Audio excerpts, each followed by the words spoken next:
ആരും അറിയാത്ത ഒരു ഭക്ഷണം. എന്താണ് ഭക്ഷണം? യേശു പറഞ്ഞതാണ്, പിതാവും ഞാനും തമ്മിൽ ഒരു ആഴമേറിയ ഒരു ബന്ധമുണ്ട് എന്നുള്ളത്.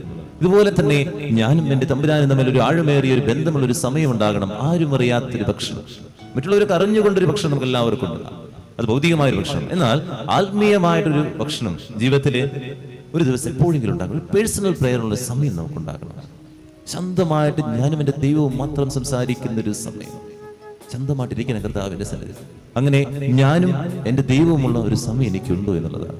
ഈ ഓട്ടത്തിനിടയിൽ, തിരക്കിനിടയിൽ, ഒച്ചപ്പാടുകളില്ലാതെ വചനം തുറന്നു വെച്ചുകൊണ്ട് ദൈവത്തെ ധ്യാനിച്ച് ഒരു അരമണിക്കൂർ സമയമെങ്കിലും ദിവികാനത്തിന് മുമ്പിൽ ഇരിക്കാൻ സമയം കണ്ടെത്താൻ നിനക്ക് പറ്റുന്നുണ്ടോ എന്നുള്ളതാണ് നമ്മൾ ചിന്തിക്കേണ്ടത്.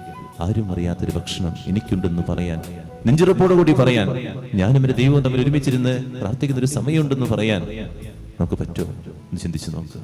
എത്ര തീരുമാനം എടുത്തതാണ്, എത്ര സമയം നമ്മൾ ചിന്തിച്ചതാണ്, പറ്റാറുണ്ടോ?